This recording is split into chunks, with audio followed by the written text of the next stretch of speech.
ஊர்வசி, நீ ஆடியது நாட்டியமா அல்லது ஜெயந்தன் மேல் கொண்ட காதல் நாடகமா? தேவேந்திரா, கலை என்பது தெய்வீகமானது. அதிலும் இசையும் நாட்டியமும் இறைவனே விரும்பி வளர்த்த பெருமைக்குரியது. அந்த துறையில் பணியாற்றுபவர்கள் அரங்கிற்கு வந்துவிட்டால் அவர்கள் புனிதமான கலையை மட்டும்தான் வெளிப்படுத்த வேண்டுமே தவிர ஒருவருக்கொருவர் மீது ஏற்பட்ட காதலில் மயங்கி உணர்ச்சி வசப்பட்டு கலையை மாசுபடுத்தினால் அதை விட மகா பாவம் இந்த உலகில் வேறு எதுவுமே இல்லை. அதனால் ஊர்வசி, வானுலகில் மேலான கலையில் பணியாற்றிய நீ கீழான முறையில் நடந்து கொண்டதால் இவ்வுலகத்தை விட்டு பூலோகத்தில் சென்று பிறக்க கடவாய். ஜெயந்தா, அனைவரும் கூடியிருக்கும் இந்த சபையில் உன்னை மறந்து உணர்ச்சி பெருக்கால் ஒழுக்கமற்று நடந்து கொண்ட நீயும் கீழ் உலகம் சென்று ஆறறிவுள்ள மனிதர்களிடையே ஓரறிவுள்ள உயிராக பிறக்க கடவாய். ஐயனே, என் மைந்தன் ஜெயந்தனும் ஊர்வசியும் செய்தது மன்னிக்க முடியாத குற்றம்தான். அட்டியின்றி உங்கள் கோபத்திற்கும் சாபத்திற்கும் அவர்கள் ஆளாக வேண்டியவர்கள்தான். இருந்தாலும் அறியாமல் செய்துவிட்டார்கள். பிழைய மன்னித்து இருவருக்கும் விமோசனம் அளித்து நல்வழி காட்டுங்கள். தேவேந்திரா, தவறு செய்தவர்கள் தண்டனையை அனுபவித்தே தீர வேண்டும். ஆனாலும் பிழையை உணர்ந்து விட்டால் நிச்சயம் வழி பிறக்கும். சுவாமி, முக்காலமும் உணர்ந்த தாங்களே இவர்களின் பிற்காலத்திற்கும் ஒரு நல்ல முடிவை கூறிவிடுங்கள்.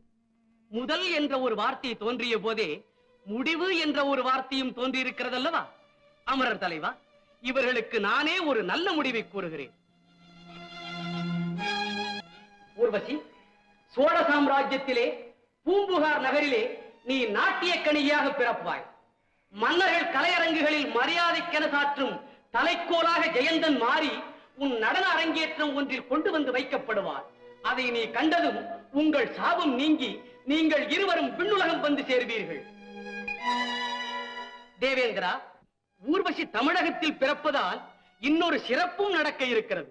அதையும் தங்கள் திருவாக்கால் சொல்லுங்கள் சுவாமி. பூம்புகாரிலே நாட்டிய கணிகேர் குலத்திலே முதலாவதாக ஊர்வசி அவதரிப்பாள். பிறகு இவளுடைய வம்சத்திலே மாதவி என்றொரு ஆடல் அரசி தோன்றுவாள். அவளால் செந்தமிழிலே சிலப்பதிகாரம் என்ற சிறந்த ஒரு காப்பியமே உருவாகும்.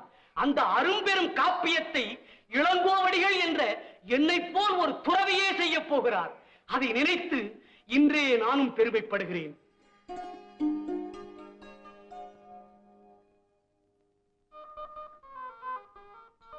முத்தமிழ் வளர்க்கும் முனிவர் பெருமானுக்கு எங்கள் அனைவரின் வணக்கம். பயனுள்ள வாழ்வு பெற்று பல்லாண்டு வாழ்வீர்களாக.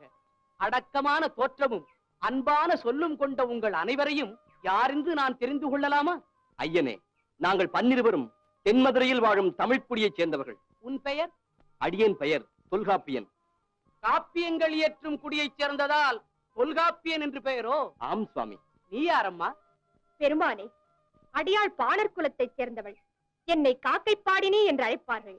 ஓஹோ, காக்கைகளின் ஒற்றுமையை பற்றி ஒரு முறை கவி பாடி காக்கை பாடினி என்று பெயர் பெற்ற பெண் நீதானா? ஆம் சுவாமி. மிக்க மகிழ்ச்சி. அது சரி, 12 என்னை தேடி வந்த காரணம்? நற்றமிழ் மேதையான தங்களிடம் நாங்கள் அனைவரும் சீடர்களாக இருக்க வேண்டும் என்று வந்திருக்கிறோம் ஐயனே. அருந்தமிழ் கற்க ஆசையோடு வந்திருக்கும் நீங்கள் தமிழை எதுவரையில் கற்றிருக்கிறீர்கள்? எண்ணத்தை கவியாக்கி பாடும் அளவிற்கு ஏதோ சிறிது கற்றிருக்கிறோம் ஐயனே. மிக்க மகிழ்ச்சி.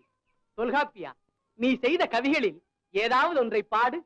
வடவேங்கடம் தென்குமரி ஆயிடை தமிழ் கூறும் நல்லுலகில் கத்தும் கடல் பெரிதோ கன்னித் தமிழ் பெரிதோ உத்திரம் உரைத்திடுங்கள் என்போர்க்கு நித்தம் சிந்தை தெளிவிக்கும் செஞ்சொற் பொருளமைந்த செந்தமிழே மேலென்பேன் யான்.